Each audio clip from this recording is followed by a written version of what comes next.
தமிழக அரசியல்ல கொடிகட்டி பறந்து வந்த சமத்துவ மக்கள் கட்சி தலைவர் சரத்குமாரும், பாரதிய ஜனதா கட்சி முன்னாள் தமிழ்நாடு தலைவர் அண்ணாமலையும், விளவங்கோடு முன்னாள் காங்கிரஸ் எம்எல்ஏ விஜயதாரணையும் பாரதிய ஜனதா கட்சியால இந்த முறை ஓரங்கட்டி இருப்பது அதிர்ச்சி தகவலாக பார்க்கப்படுது. இது பற்றி ஜெம் தொலைக்காட்சி வழங்கும் சிறப்பு செய்தியை தற்பொழுது பார்க்கலாம்.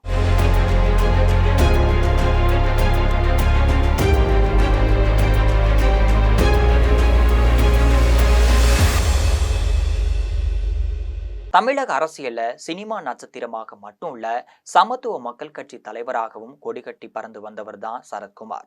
தென் மாவட்டங்கள்ல தனக்கென தனி செல்வாக்கும் பெற்றவரும் கூட.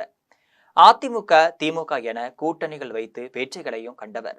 ஒரு காலகட்டத்துல நிதி நெருக்கடியால பாரதிய ஜனதா கட்சியுடன் தனது சமத்துவ மக்கள் கட்சியை இணைப்பதாக அறிவித்து அரசியல்ல இருந்து ஒதுங்கி கொண்டாரு.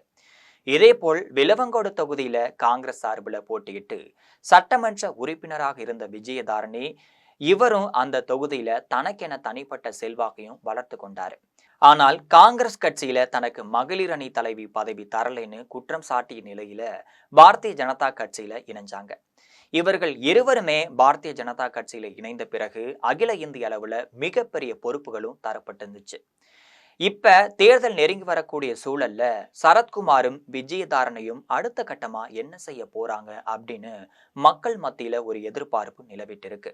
இதற்கிடையே வரக்கூடிய சட்டமன்ற தேர்தல்ல தென்காசி தொகுதியில போட்டியிடுவதற்கு சரத்குமார் விருப்பமும் தெரிவிச்சிருக்காரு.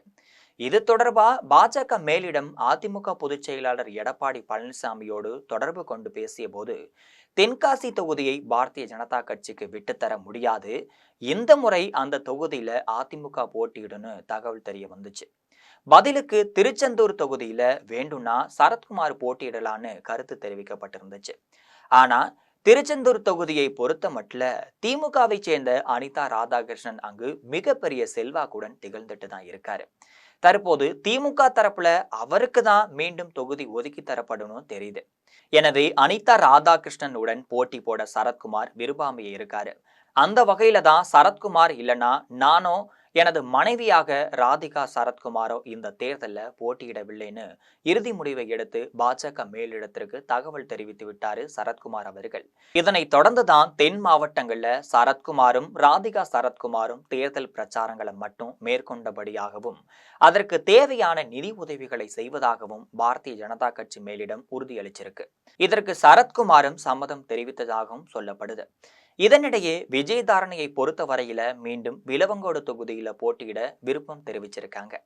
விளவங்கோடு தொகுதியில போட்டியிட்டா மீண்டும் வெற்றி பெற முடியும் என்பது அவரது நம்பிக்கையாகவே இருந்துட்டு இருக்கு. ஆனா விஜயதாரணையை முன்னிலைப்படுத்தி அவருக்கு தொகுதி ஒதுக்கப்பட்டால் தேர்தல் பிரச்சார பணிகளை மேற்கொள்ள முடியாதுன்னு பாரதிய ஜனதா கட்சியின் மூத்த தலைவர்கள்ல ஒருவரான பொன் ராதாகிருஷ்ணன் மறுப்பும் தெரிவிச்சதா சொல்லப்படுது. இதன் காரணமா விளவங்கோடு தொகுதியில விஜயதாரணி போட்டியிட மாட்டார்னு தகவல் வெளியே கசிஞ்சிருக்கு.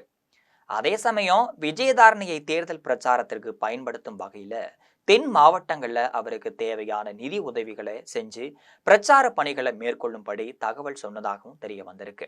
இதனிடையே தமிழக அரசியல் வரலாற்றுல வெற்றி கொடி கட்டி பறந்த பாரதிய ஜனதா கட்சியின் உச்ச நிலைமைக்கு சென்ற அண்ணாமலையும் இப்ப ஓரம் கட்டப்பட்டு இருப்பது அவர்கள் தொண்டர்கள் மத்தியில மிகவும் அதிர்ச்சியை ஏற்படுத்தி இருக்குன்னே சொல்லலாம்.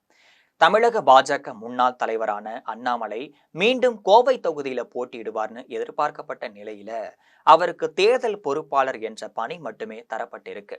அவருக்கும் கோவை தொகுதியில மீண்டும் வாய்ப்பு கொடுத்தாலும் வெற்றி வாய்ப்பு குறைவு என்ற உளவுத்துறை தகவல் டெல்லி பாஜக மேலிடத்திற்கு சென்றிருக்கு. கோவை மண்டலத்துல பெரும்பாலான தொகுதிகள்ல திமுக வெற்றி பெறும் என்ற உளவுத்துறை தகவல் மூலம் அண்ணாமலை தேர்தல் களத்துல நிறுத்தினால் மீண்டும் தோல்வியை சந்திக்க வேண்டியிருக்கும்னு பாரதிய ஜனதா கட்சி மேலிடம் கருதுது.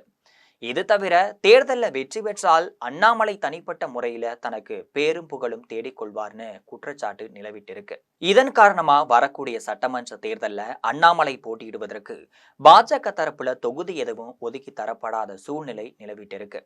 எனவே அண்ணாமலையையும் தேர்தல் பொறுப்பாளர் பணி கொடுத்து பிரச்சாரம் மட்டும் செய்வதற்கு பாஜக அனுமதி அளிச்சிருக்காங்க. இது தொடர்பா அண்ணாமலையிடம் டெல்லி பாஜக மேலிடம் சில கருத்துக்களை தெரிவிச்சிருக்கு. அண்ணாமலை அளவுக்கு மீறி சொத்துக்கள் சேர்த்த வகையில சில பிரச்சனைகள் இருப்பதாகவும், எனவே அதை சுமூகமாக முடித்து தருவதாகவும் டெல்லி மேலிடம் அண்ணாமலையிட உறுதியளிச்சிருக்காங்க. இதன் பேர்ல தான் வரக்கூடிய சட்டமன்ற தேர்தல்ல அண்ணாமலை தேர்தல் பிரச்சார பீரங்கியாக மட்டும் இருப்பார், அவர் வேட்பாளராக அறிவிக்க மாட்டார்னு அதிர்ச்சி தகவல் தெரிய வந்திருக்கு. தமிழகத்தை பொறுத்தவரையில அண்ணாமலைக்கு தனிப்பட்ட கூட்டம் இருக்கு. தற்பொழுது இந்த தகவலால அவர்கள் அதிர்ச்சியும் அடைஞ்சிருக்காங்க என்பது முக்கிய செய்தியாக பார்க்கப்படுது.